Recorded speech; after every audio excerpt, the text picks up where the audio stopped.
எல்லாருக்கும் வணக்கம். வேட்டையன் படத்துடைய ப்ரொமோஷன்ஸ் வந்து பயங்கரமா போயிட்டு இருக்குது. அதில வந்து ஒவ்வொருத்தவங்களும் படத்துக்குள்ள ஒர்க் பண்ண ஒவ்வொருத்தவங்களும் வந்து பேட்டி குடுத்துட்டு இருக்காங்க. அதில சில விஷயங்கள், படத்த பத்திய ஒட்டுமொத்த எல்லா விஷயங்களையுமே ரிவீல் பண்ணக்கூடாது அப்படின்னு சொல்லியிருந்தா கூட, அவங்களுடைய பாயிண்ட் ஆஃப் வியூல வந்து இந்த படத்த எப்படி பார்க்குறாங்க, ரஜினி சார் கூட ஒர்க் பண்ண விஷயங்கள் எப்படி இருக்கு அப்படிங்கிற விஷயத்த ஒவ்வொரு ஆர்டிஸ்ட்டும் பேசிட்டு இருக்காங்க. அதில வந்து பார்த்தீங்கன்னா, நம்மளுடைய கலை இயக்குனர் கதிர் அவர்கள் வந்து பேசின வார்த்தைகள் வந்து ரொம்ப ரொம்ப எப்படி சொல்றதுன்னா, ரொம்ப என்துவா இருந்துச்சுன்னு நெனச்சுக்கங்களேன். ரொம்ப சந்தோஷமா இருந்துச்சு. ரஜினி சார் கூட ஒர்க் பண்ண விஷயத்த அவர் வந்து சினிமா ஃபீல்டுக்குள்ள கிட்டத்தட்ட 33 வருஷங்கள் வந்து ஒர்க் பண்ணிட்டு இருக்காரு. அந்த 33 வருஷத்துல இந்த வேட்டையன் திரைப்படம் ஒர்க் பண்ணி ரஜினி சார் கூட ஒர்க் பண்ண பிறகு தான் ஒரு மிகப்பெரிய ஒரு முழு திருப்தி அடைஞ்ச ஒரு ஃபீலிங் எனக்கு இருக்கு. சினிமா ஃபீல்டுக்குள்ள வந்திருக்கோம். வந்து ஒரு மிகப்பெரிய ஒரு சாதனை செஞ்சிருக்கோம் அப்படிங்கிற ஒரு எப்படி சொல்றது, ஒரு சாட்டிஸ்ஃபேக்ஷனோட திருப்தியோட ஒரு வேலைய செஞ்சு முடிச்சிருக்கோம் அப்படிங்கிற மாதிரி ஒரு சந்தோஷம் வேட்டையன் படம் முடிச்ச உடனே தான் எனக்கு கிடைச்சிருக்கு அப்படிங்கிற விஷயத்த அவர் சொல்லியிருந்தாரு. அதே மாரி ரஜினி சார் கூட ஒர்க் பண்ண ஒவ்வொரு விஷயங்களுமே, அவர் கூட ஒர்க் பண்ண ஒவ்வொரு தருணங்களுமே வந்து ஒரு மிகப்பெரிய தருணமாக இருந்திருக்கு அப்படிங்கிற விஷயத்த அவர் வந்து சொல்லியிருந்தார். அதை விட மிக முக்கியமான விஷயமா, ரஜினி சார் கூட ஒர்க் பண்ணும்போது, அவர்கிட்ட அந்த சிம்பிளிசிட்டியான விஷயங்களா இருக்கட்டும், அவர்கிட்ட வந்து இவர் பார்த்து ரசிச்ச விஷயங்கள் இதெல்லாம் சொல்லும்போது, வேட்டையன் படத்துடைய அந்த ஒவ்வொரு போர்ஷன்ஸ் எப்படி இருக்கு, ஒவ்வொரு சீக்வென்ஸ் எப்படி இருக்கும் அப்படிங்கிறத, அவரோட பாயிண்ட் ஆஃப் வந்து எவ்வளோ சொல்ல முடியுமோ அத சொல்லியிருக்காரு. இப்ப எப்படின்னா, ரியலான செட் ஓரியன்டடான விஷயங்கள் தான் நெறைய செய்யப்பட்டிருக்கு. இந்த மனசுல செட் வந்து பார்த்தீங்கன்னா, அது ஒரு ஒரு இதுவே சீன கிரியேட் பண்ணியிருக்கிறாங்க. அந்த இடத்தையே வந்து பார்த்தீங்கன்னா உருவாக்கியிருக்காங்க செட்டா போட்டு. அதற்கு பிறகு எனக்கு தெரிஞ்ச வரைக்கும் இந்த படத்துல நெறைய சீக்வென்ஸ் வந்து பார்த்தீங்கன்னா, செட்டா வந்து பண்ணாம, ரியல் லைஃப் லொகேஷன்ஸ்ல வந்து இருக்கிற அந்த எப்படி சொல்றதுன்னா, அத எக்ஸ்டெண்ட் பண்றது. ரியல் லைஃப் லொகேஷன்ஸ்ல அத வந்து இன்னும் என்ஹான்ஸ் பண்ணி காட்டுறதுக்காக ஆர்ட் டைரக்ஷன் பண்ணுவாங்கல்ல, அதுதான் வந்து அதிகமா பண்ணியிருக்காங்க. அது ரொம்ப பெரிய சவாலான விஷயம். ரஜினி சார வந்து ரியல் லைஃப் லொகேஷன்ல வச்சு படம் பண்றது அப்படிங்கிறது ரொம்ப சாதாரணமான விஷயம் கிடையாது. பட் ஆனா, அதுதான் இந்த கதைக்கு வந்து ரொம்ப அவசியமானதா இருந்துச்சு அப்படிங்கிறனால, அதுக்காக போயிருக்காங்க. அதுவும் அழகா செய்யப்பட்டிருக்கு அப்படிங்கிறத நம்மளால உணர முடியுது. அது ரொம்ப நல்லா பண்ணியிருக்கோம் அப்படின்னு சொல்லியிருக்கிறாங்க. அதே மாரி ராணா அவர்கள் வந்து இப்ப நம்ம ட்ரெய்லர்ல பார்க்கும்போது ஒரு ஒரு பெரிய ஒரு ஸ்டேடியம் மாரி ஒண்ணு வருதுல்ல, அது ஏற்கனவே இருக்கிற ஒரு ஸ்டேடியம்ம அது எக்ஸ்ட்ரா ஒர்க் பண்ணியிருக்காங்க. நான் என்ன நெனச்சேன்னா, அது ஒரு விஎஃப்எக்ஸ்ல வந்து பயங்கரமா பண்ணியிருக்காங்க. பிளஸ் வந்து பார்த்தீங்கன்னா, ஏற்கனவே இருந்த ஸ்டேடியம் கிடையாது. அது ஒரு செட்டு தான் அப்படிங்கிற மாரி நான் இமேஜின் பண்ணி வச்சிருந்தேன். பட் ஆனா அது பார்த்தா, ஏற்கனவே இருந்த ஒரு ஸ்டேடியம் தான். அந்த ஸ்டேடியம்க்குள்ள இன்னும் கொஞ்சம் எக்ஸ்டர்னல் ஒர்க் வந்து பண்ணியிருக்காங்க. அது ரொம்ப அட்ராக்டிவா இருந்தது. ராணாவுடைய அந்த வில்லனிசமா இருக்கட்டும், அதே மாரி அமிதாப் பச்சன் சாருக்கும், ரஜினி சாருக்கும் இடைப்பட்ட ஒரு மிகப்பெரிய சீக்வென்ஸ் இருக்கு. ரொம்ப லென்த்தியான ஒரு சீக்வென்ஸ் இருக்கு. அது ரொம்ப அற்புதமா வந்து பேசப்படும். இன்டர்வல் சீக்வென்ஸ் வந்து பார்த்தீங்கன்னா, ரொம்ப ஆச்சரியப்பட வைக்கிற அளவுக்கு இருக்கும். நல்லாருக்கும் அப்படிங்கிற மாரி அவர் சொல்லியிருந்தாரு. இன்னொரு விஷயம் என்ன சொல்லியிருந்தாரு அப்படின்னா வந்து, கிளைமாக்ஸ் சீக்வென்ஸ் வந்து நம்ம எதிர்பார்க்குற அந்த கிளைமாக்ஸ்ங்கும்போது ரஜினிசம் அப்படிங்கிறது இருக்கும். ரஜினி சாரோட படத்தோட கிளைமாக்ஸ் அப்படின்னு இருக்கும். வெறும் வந்து ஃபைட் அண்ட் சீக்வென்ஸ் அப்படிங்கிற மாதிரி மட்டுமே இல்லாம, அதுல வந்து ஒரு புத்திசாலித்தனமான ஒரு விஷயங்களையும் வந்து பார்த்தீங்கன்னா, டைரக்டர் வந்து முயற்சி பண்ணியிருக்காரு. ஒரு பிரெய்னியான கிளைமாக்ஸ் சொல்லுவாங்க. அந்த மாரி விஷயங்களையும் வந்து பார்த்தீங்கன்னா, அதில ட்ரை பண்ணியிருக்காரு. அது வந்து கண்டிப்பா ஆடியன்ஸ்க்கு வந்து பிடிக்கும் அப்படிங்கிற மாரி இவரு சொல்லியிருக்காரு.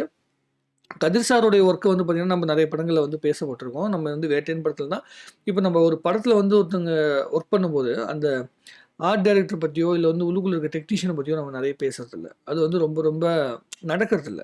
ஸோ ஏன்னா, நம்ம ஆர்ட் டைரக்டர் அப்படிங்கிற இடத்துக்குள்ள வந்து பார்த்தீங்கன்னா, அவங்கலாம் வந்து ஒர்க்க பார்த்து செம்மையா பண்ணியிருக்காங்க அப்படின்னு சொல்லிருவோம். உதாரணத்துக்கு சிவாஜி படம்லாம் பார்த்தீங்கன்னா, அந்த சிவாஜி படத்துல வந்து நான் வந்து ஏகப்பட்ட செட் ஒர்க்லாம் நடந்திருக்கு. பயங்கரமான பிரம்மாண்டம்லாம் காட்டுது. நம்ம சங்கர் சார் வந்து சொல்றோம். இப்போ சங்கர் சாரோட நெறைய படங்கள பார்க்கும்போது பிரம்மாண்டமா இருக்கு, பிரம்மாண்டமா இருக்குன்னு சொல்றோம். யார் அந்த பிரம்மாண்டத்துக்கு முழு காரணம் அப்படிங்கிறத நமக்கு யோசிக்கணும். சங்கர் சாரோட ஐடியா. பட் அந்த ஐடியாவ இம்ப்ளிமெண்ட் பண்ணி அத வந்து ஒர்க் பண்ற அந்த ஆர்ட் டைரக்டருக்குன்னு ஒரு பெரிய மரியாதைய நம்ம நெறைய இடங்கள்ல குடுக்கறதில்ல. பட் ஆனா சில படங்கள் வந்து ஆர்ட் டைரக்டரோட ஒர்க் பயங்கரமா இருக்கும். இப்ப நீங்க வந்து சிவாஜில வந்து அந்த சகானா பாட்டா இருக்கட்டும். இப்ப நீங்க ஐ திரைப்படத்துல வந்து எல்லா பாடல்களா இருக்கட்டும். ஒவ்வொரு பாடல்களுக்குமே அவங்க போடப்பட்ட அந்த செட்டா இருக்கட்டும். இதெல்லாம் பயங்கரமா பேசப்பட்டுச்சு.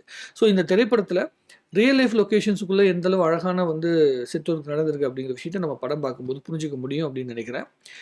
ரஜினி சார், அமிதாப் பச்சன் சார் இந்த மாரி பெரிய ஆட்கள் கூட வந்து ஒர்க் பண்ணும்போது, அவங்க கிட்ட இருந்து எடுத்துக்கிட்ட அந்த பாசிட்டிவான விஷயத்த பத்தி, என்ன வந்து ஒரு பாசிட்டிவான விஷயங்கள பத்தி என்னென்ன விஷயங்கள் சொல்றாங்களோ, அத பார்க்கும்போது ரொம்ப சந்தோஷமா இருக்கு. இத்தன வருடங்கள் கழித்தும் கூட, அவங்க வந்து எவ்வளோ டவுன் டூ எர்த்தா இருக்காங்க, எவ்வளோ அமைதியா இருக்காங்க, எவ்வளோ தூரம் தன்னுடைய அந்த ஃபேம வந்து விட்டு இறங்கி வந்து நம்மகிட்ட பழகுறாங்க அப்படிங்கிற விஷயத்தெல்லாம் இந்த மாரி டெக்னீஷியன் சொல்லும்போது தான் நம்மளால வந்து புரிஞ்சுக்க முடியுது.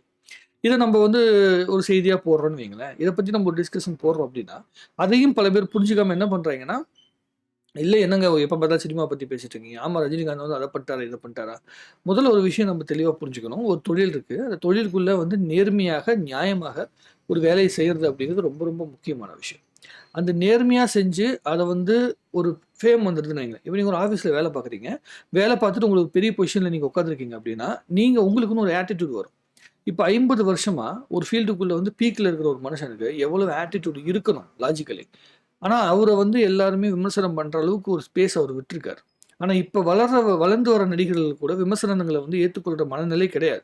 அவங்களோட ஃபேன்ஸ வச்சோ, இல்ல வந்து ஃபேன்ஸோட ஐடி விங்க வச்சோ எதிர்க்கிற மனநிலையில வச்சிருக்காங்க. ஆனா, ரஜினி சார் கூட ஒர்க் பண்ற ஒவ்வொருத்தவங்களும் அவருடைய அந்த பணிவையும், அவருடைய பொறுமையும் வந்து சொல்லும்போது, அமிதாப் பச்சன் சாரும் அதே மாரி தான். அவரு வந்து பார்த்தீங்கன்னா, ரஜினி சாரோட வந்து வயதில மூத்தவரு. அதோட வந்து என்ன சொல்றதுன்னா, பயங்கரமான சாதனைகள் பண்ணவர். அவரும் அதே டவுன் டூ எர்த்தா இருக்காருன்னா, என்ன மீனிங்னா, ஒரு இடத்துக்கு மேல வந்து வாழ்க்கையில சாதிச்சு போக போக என்ன ஆயிரும்னா, அந்த ஃபேம மெயின்டெயின் பண்ணணும் அப்படிங்கிறது ஒரு பக்கம் இருந்தா கூட, அந்த ஃபேம் கிடைச்சதுக்கு உண்டான காரணம் யார் அப்படிங்கிறத அவங்க உணர ஆரம்பிப்பாங்க.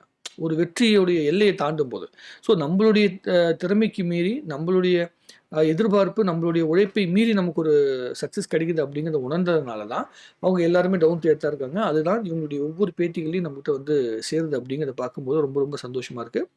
கதிர் சாருக்கு வந்து வேட்டையன் படத்துல வந்து ஒர்க் பண்ணதுக்கான மிகப்பெரிய நன்றிய சொல்லிக்கிட்டு, வாழ்த்துக்களையும் சொல்லிட்டு, அவரு சொன்ன விஷயங்கள் கிளைமாக்ஸ் எப்படி இருக்கும் அப்படின்னு அவர் சொன்னதா இருக்கட்டும், அதே மாரி வந்து இன்டர்வல் சீக்வென்ஸ் எப்படி இருக்கும்னு அவர் சொன்னதா இருக்கட்டும், இதெல்லாம் படத்துல பார்த்துட்டு, இன்னும் இன்னும் நம்ம நெறைய விஷயங்கள் வந்து பேசலாம். ட்ரெய்லர் வந்துரும்ல, ட்ரெய்லர் வந்ததுக்கப்புறம் இன்னும் பயங்கரமா பேசலாம். நன்றி, வணக்கம்.